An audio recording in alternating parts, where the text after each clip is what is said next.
Minerals. This video is part 2 on rocks and minerals. I will first introduce what a mineral is and then return to a more detailed discussion of rocks. Here are two rocks, granite and gneiss. You can see speckles of gray, white, brown, and black. These are crystals of specific compounds and are called minerals.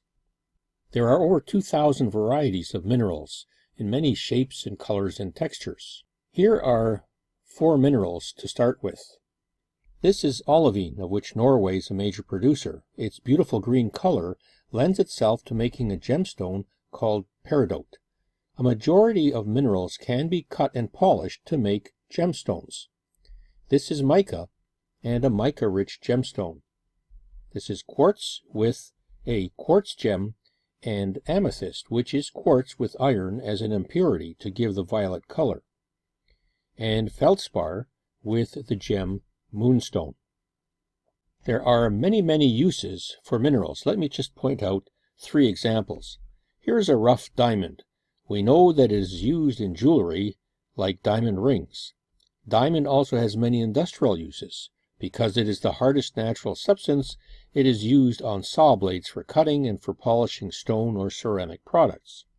Gypsum is used to make plaster busts and plaster casts, as well as wallboard in houses. Talc is a mineral that is used to make baby powder, also called talcum powder.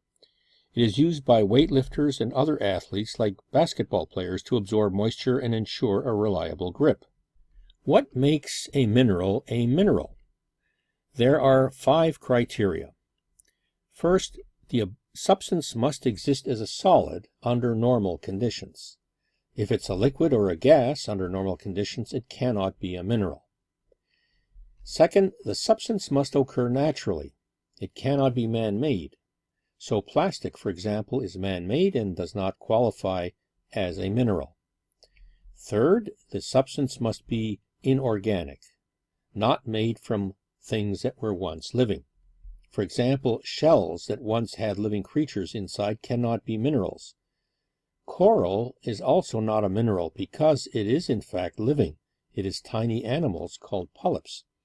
4, the substance must have a chemical formula, a fixed composition. For example, let's look at these 4 minerals again. Each one is described by a formula that shows not only which element it is made of, but how many atoms of each element are present.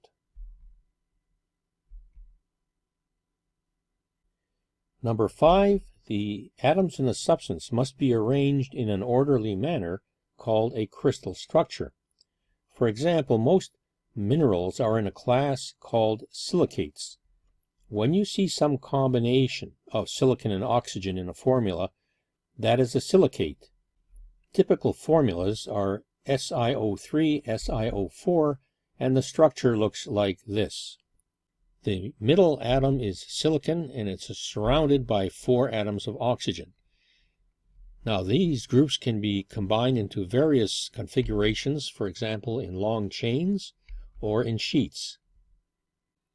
To sum up, here are the 5 criteria in short form. A mineral must be solid, naturally occurring, inorganic, have a chemical formula, and have a crystal structure. As you saw in part 1, rocks have been classified into a very manageable 3 categories. The mineral classification has 8 categories. This number can vary a bit with different systems, but I will show the 8 here. Here are the 8 groups, and I will show one example from each. Feldspar is a silicate. It's the largest group of minerals. There are more silicates than all other minerals put together. In fact, silicates comprise around 90% of the rocks on Earth. Oxides, represented by ruby, are a combination of a metal with oxygen. So this group includes gems like rubies and sapphires. Carbonates are a group of minerals made of carbon, oxygen, and a metallic element, here calcite. A beautiful transparent crystal has calcium as its metal. Sulfates are made of compounds of sulfur combined with metals and oxygen. Baryte's metal here is barium. Halides are formed from halogen elements like chlorine, bromine, fluorine, and iodine. Halite's chemical formula is NaCl, which you know as table salt. Sulfides are made of compounds of sulfur, usually with a metal like iron, and this pyrite, iron pyrite, is known as fool's gold. Phosphates are not as common an occurrence as other families. This is blue apatite. Now, native elements, such as copper here, are pure elements that are found in nature. Gold, sulfur can be found in nature. Carbon is graphite or diamond. These are like the elements on the periodic table, although not every element is found freely in nature. Most elements are combined, but those that can be found freely in nature are called in geology native elements. Here are some minerals. What happens when they are combined? They form rocks.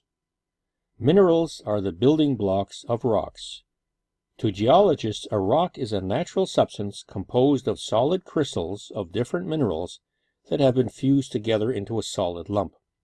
In other words, don't think of a rock like a chocolate chip cookie where the minerals are sprinkled throughout the rock like the chocolate chips in a cookie. In a rock, the minerals are all mixed together to actually make the rock. Let's now focus on rocks. Here is a picture from part 1 of the video that shows magma, molten rock under the Earth's surface.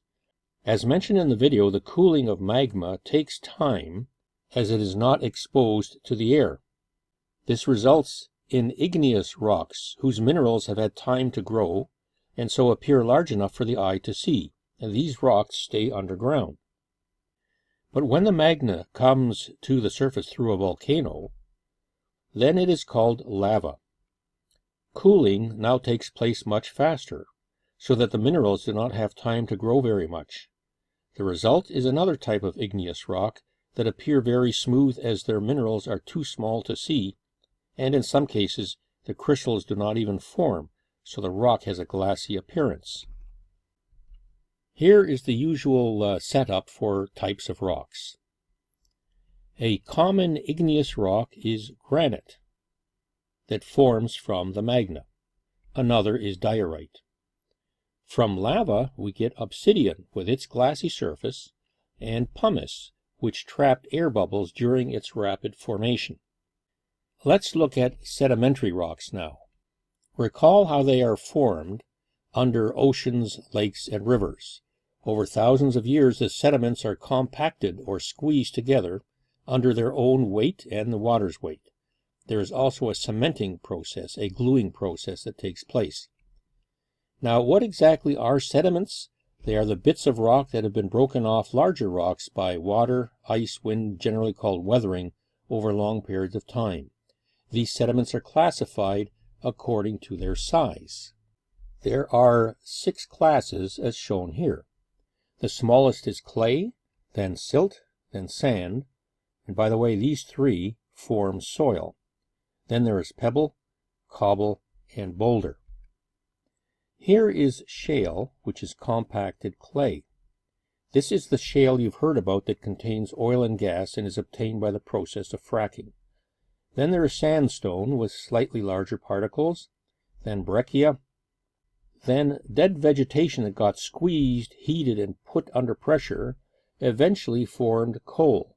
Bituminous refers to a tar-like or asphalt substance that makes this coal a softer coal than anthracite, which is coming up. Because sedimentary rock is formed without the great heat or pressure that occurs with igneous or metamorphic rocks, it can contain fossils, as shown here and here. Now let's go to metamorphic rocks. This picture, taken from the video, shows how existing rocks under great pressure can change into another rock form. Changing or morphing into another form gives us the name metamorphic to these rocks.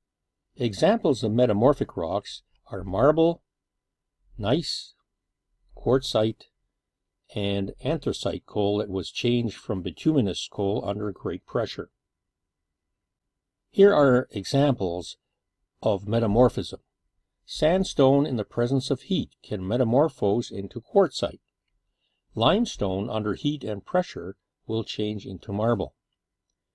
As rocks may sometimes get pushed further into the earth, greater and greater pressures can keep on changing rock forms. For example, shale, which is a sedimentary rock, can be forced further into the earth to become slate, which in turn can change under more pressure into phyllite, and then into schist, and finally to gneiss. Any more pressure after this will cause the rock to melt and become part of magma. Are you now ready for a little quiz? If you want to see how many rocks you can remember by their appearance, get a pencil and paper and arrange these rocks under their respective headings. There are 9 rocks altogether, and 3 will come under each heading. And now here is the answer and their names. And this ends the video on minerals and rocks.